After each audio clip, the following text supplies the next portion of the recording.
and today I'm going to be going over kind of the results of my first study, which is all about understanding consumer trust and distrust in the social marketing ecosystem. Specifically, this study is a systematic literature review in the context of the energy system. It is also an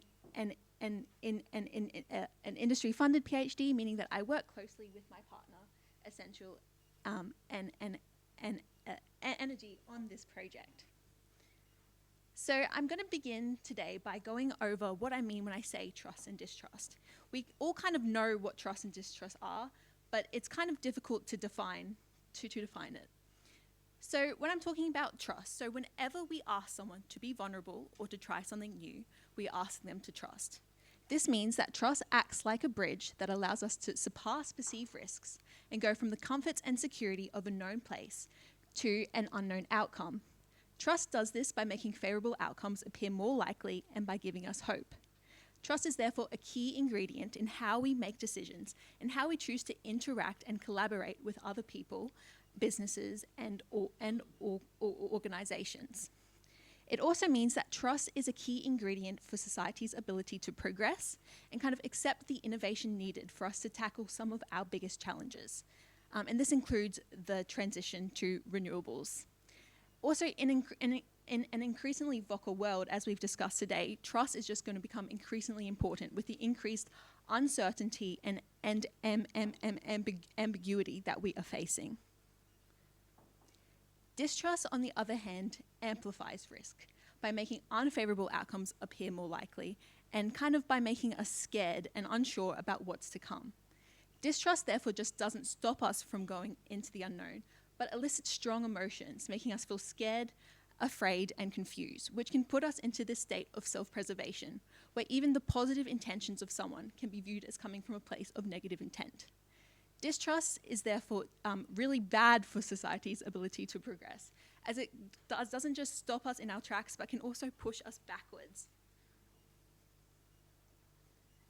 So the last decade or so has seen falls in consumer trust and rises in consumer distrust across multiple sectors. And this includes the energy sector, which is currently the third least trusted sector in Australia and also across the globe. And this low levels of trust and high levels of distrust couldn't really come at a worse time as the sector tries to transition something that is essential for the livability of our Earth into the future. And while technological advancements and policies can kind of provide the tools that is needed for this transition, it is consumer trust that really drives the societal and behavioural changes that are needed to encourage people to collaborate and to engage and to kind of ensure the long-term sustainability of many of these solutions. This has led to government and the industry itself call for the need for trust-building strategies to be implemented. So what my PhD then does is kind of tries to take more of a systems approach to this, to look at how trust and distrust differs across the different levels of the system. Now, the sector itself is huge and large, and it incorporates many different actors. In fact, a recent study that I was a part of found that there was over 60 different actors that work within the sector. So to be able to kind of condense this into kind of to different segments, I've taken the macro, meso, and micro approach. So I can kind of put these into these different sections to see how trust and distrust differs across these levels. I also look at the leverage points framework. And this is something that Ross did touch on briefly this morning. So leverage points are places within a complex system where a small intervention or change can lead to significant and lasting transformation by unlocking untapped potential. And this is a framework by Meadows. And Meadows has these 12 different frameworks. And some of these are deep, and deep points are those ones that are quite hard to change, but when you do change them, they can make a big impact. We also have the shallow leverage points, which are those points where they're more easy to change, but their impact isn't as large. And then Absen then came in 2017, and categorize these based on what part of the system that they relate to. So at the top here, we have the parameters, the feedbacks, the design, and the intent. However, I also think that you cannot optimize trust building and distrust reducing strategies if you do not understand these concepts, the relationship between them, and how to measure their success. So this then leads to my theoretical problem, which is that there is a real lack of consensus on the conceptualization and relationship between trust and distrust. Because trust and distrust is so applicable to a wide range of contexts, it has been defined and kind of conceptualized in a myriad of different ways. However, because I need to pick one way for my work, I have chosen to take an attitude approach. And this is because I think that this approach is the most holistic, as it allows me to look at the cognitive, the affective, and the behavioral aspects of trust and distrust. So another area of trust and distrust where there is a lack of consensus is actually the relationship between these two constructs. So we've got two kind of distinct views. The first is the more traditional view that you have seen more likely, and this just shows that trust and distrust are two ends of the same conceptual spectrum. And this is where low trust is equivalent to high trust and vice versa. This is most common in the business kind of side of things, whereas within the psych side of things, you kind of have this more distinct view. So this distinct view shows that trust and distrust are separate constructs on different spectrums, where low trust isn't necessarily the same as having high distrust. So it says just because you have low trust in something doesn't mean you have this pervasive, strong distrust. And we can see here, so this framework on that side over there is this basic framework of attitudes within the psych world. So you can see that there's kind of four different squares there. You have the just simply positive and the negative, and then you also have indifference, where you might have low both. So you just don't really care, you might not have much information on it. Whereas you also have this ambivalence. And this is when there's the simultaneous existence of positive and negative evaluations about the same object. So this is something that is quite accepted within the psych world, but something that hasn't really come over to the business side of things as much. And this middle figure here is one that I've kind of put together to show how this can kind of apply to trust and distrust. So this is also adapted from the work by Lewicki and colleagues, who were kind of the first people to suggest that trust and distrust may be distinct. And there has been papers that have come out since then.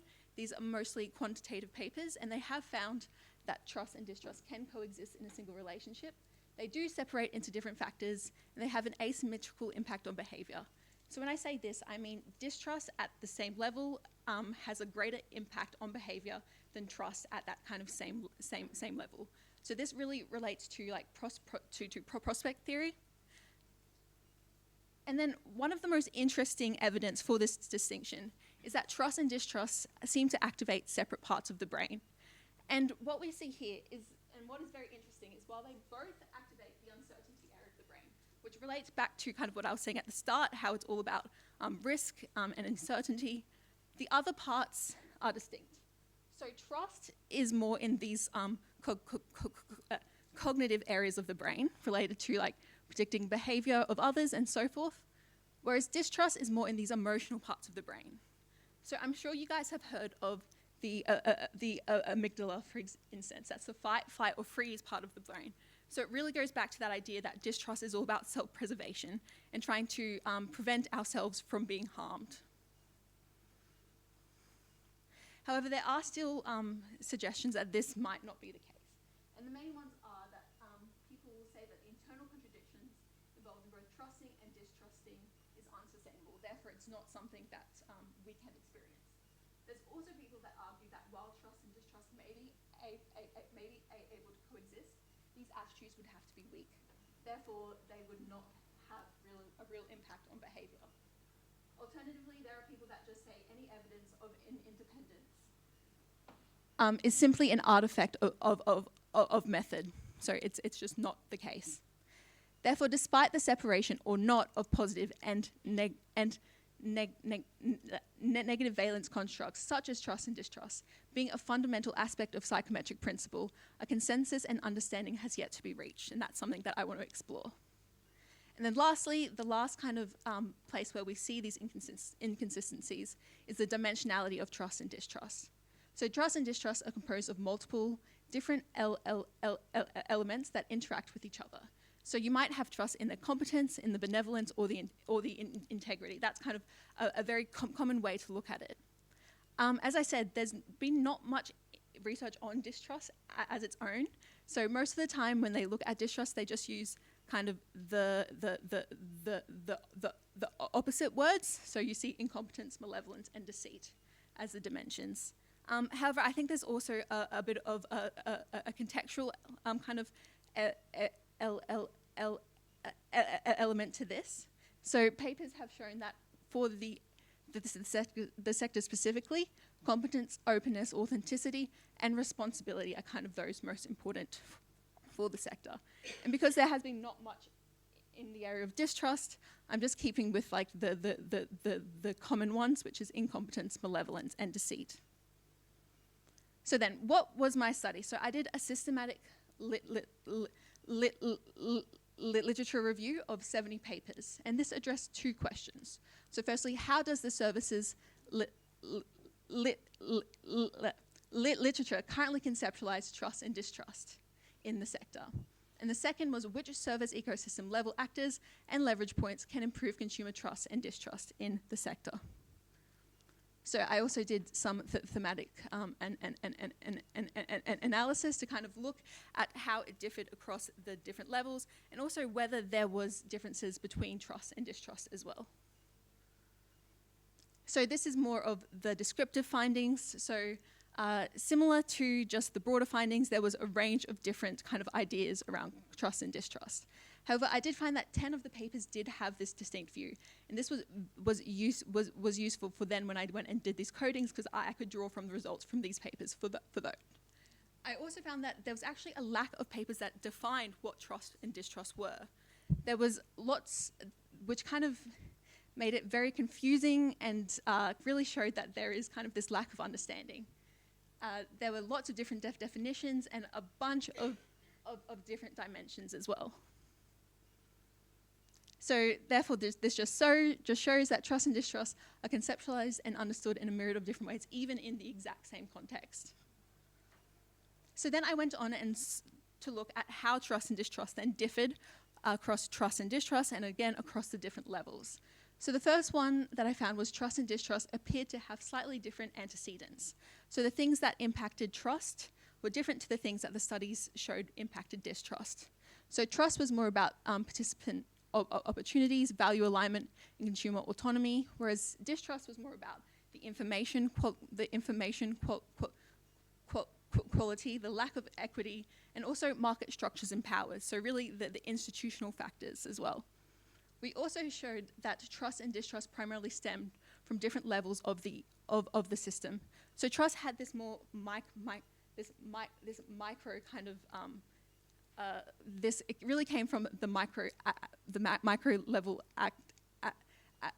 actors. So it was really these one-on-one interactions with people throughout the service sector, whereas distrust kind of came more from the macro level, from the government and these institutions, and then it flowed downwards. We also found that the relative importance of each subdimension did differ. So at the macro level, it was all about how their ability and their competence. Whereas the meso level, it was about authenticity and openness, and at the micro level, it was just more about authenticity. We found similar results then for distrust. So it was about incompetence and deceit at the macro level, malevolence and deceit at the meso level, and more so deceit at that micro level. And then when I'm looking at kind of the things that built trust and distrust, there also did seem to be some differences. So I know you can't read that, it's very small, but to give you kind of a broad picture of what it was that trust building was primarily requires changes at the intent level of the system by all actors, whereas distrust reducing strategies appeared to primarily require changes at the parameter and design level of the system by those macro level actors. And I was involved in a different project, and we ended up finding quite similar results. So we found that almost all the ideas for improving the system involve multiple actors and subsystems, indicating again a whole systems approach for trust to enhance the clarity and transparency. So what does this all mean? So for researchers, this means that exploring and measuring distrust separately from trust may yield important differences. So this is something that really needs to be explored more into the future. I'm not necessarily saying it is 100% the case that there is this distinction, but it's something that I think is worth kind of more exploration within. Secondly, contextual factors need to be considered when defining trust, distrust, and their subdimensions. As I said, we found that the importance of these subdimensions did differ across these different levels. So that's something that needs to be considered. Thirdly, researchers need to be cautious about attributing equal weight to the subdimensions of trust and distrust without considering the specific context and factors involved. It is useful to separate into these different levels as well when kind of looking at this system. And then for industry, a whole system level approach that focuses on changing the intent of the system is required to build trust across the system. And then for macro level actors are kind of more required to make changes to the design and intent of the system to decrease consumer distrust. We also found quite a few gaps.